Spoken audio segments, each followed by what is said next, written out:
Okay, so the big challenge for all of us, new build, relatively easy. At least we're working from a greenfield site. The big challenge is our existing building stock. We have the most mature building stock in Europe, bar none. Of our 26 million homes, 50% of them are over 50 years old and 20% of them are over 100 years old. The timetable has been set by the Climate Change Act. The Climate Change Act is the first legally binding legislation in the world to set a carbon target. And that carbon target is to reduce our carbon emissions by 80% by 2050. And in the first carbon budget, which happened last year, our 2020 target was accelerated to 34%. In practical terms, if we're to hit this target, that means we need to refurbish 7 million homes by 2020, which equates to 1,700 homes a day, or one a minute.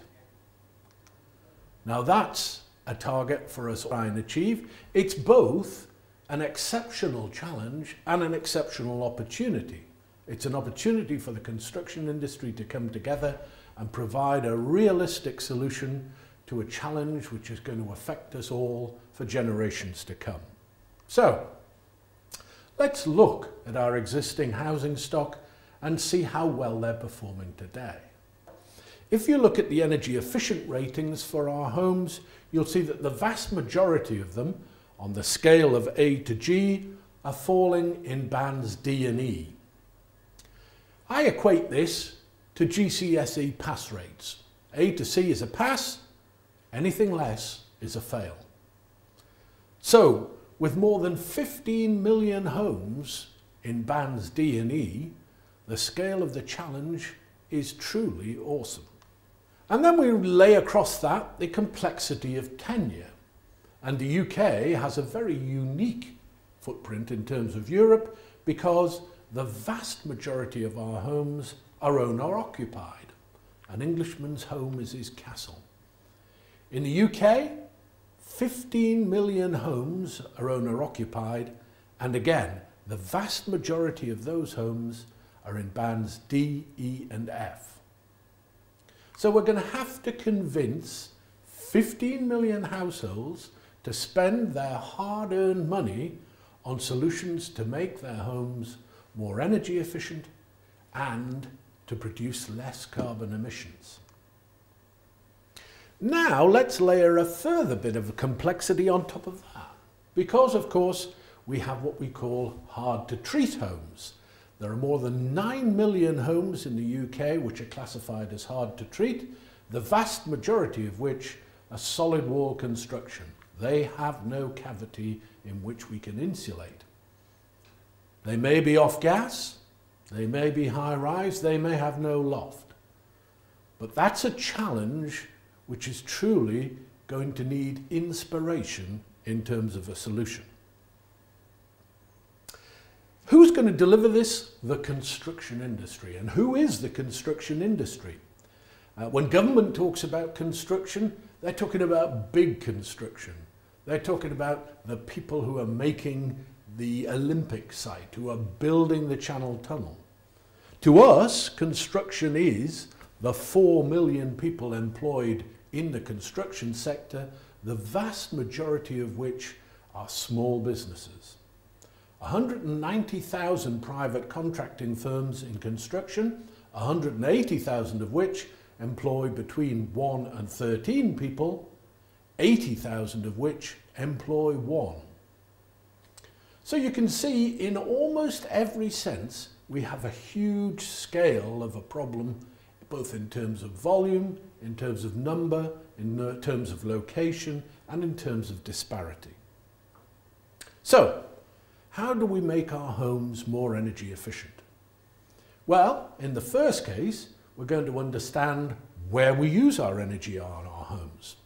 And in a typical home, 57% of our energy is used in our space heating. 90% of us use gas boilers in order to heat our homes, and 25% of our energy is used to produce hot water. So it's fairly obvious where to make our start. However, the strategy is not, and I repeat, not to make an immediate appraisal in terms of heating, but to understand the efficiency of our buildings. So, let's make our buildings as efficient as possible so that we lose the minimum of heat and require the minimum of heat in order to make our buildings comfortable. How do we do that? Through maximising the efficiency of the building envelope. So this is super insulation at every point, walls, floors, ceilings, roofs. It's fitting high quality glazing. It's draft proofing. Air tightness will be our new mantra. The more airtight we can make our buildings, the less heat we'll demand, the less heat we'll lose. Then we can look at our heating device. Then we can understand the new technologies, the new renewables that are coming through. But there's lots of simple solutions too with our existing systems, not the least of which is controlling our plant. Very few homes in the UK have an adequate control system. Less than 40% of our homes have full set of controls.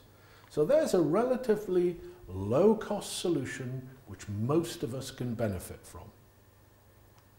But more than that, we're going to have to understand the materials that we use because, of course, materials have already invested in carbon and energy during their manufacturing process, to transportation, and, of course, at the end of their working lives, we have to understand the implications of getting rid of those products.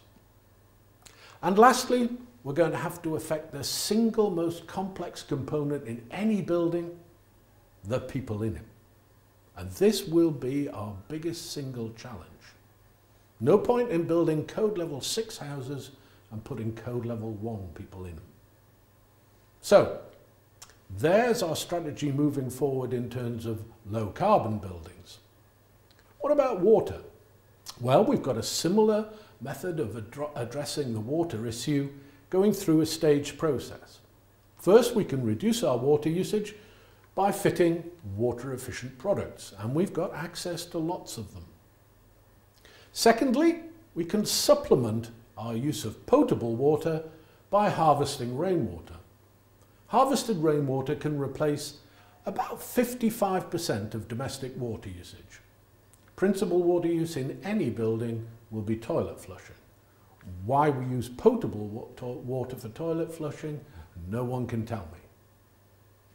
Then we can recover water. We can use our grey water, water which comes from our showers and baths. We can recirculate that and use it for toilet flushing.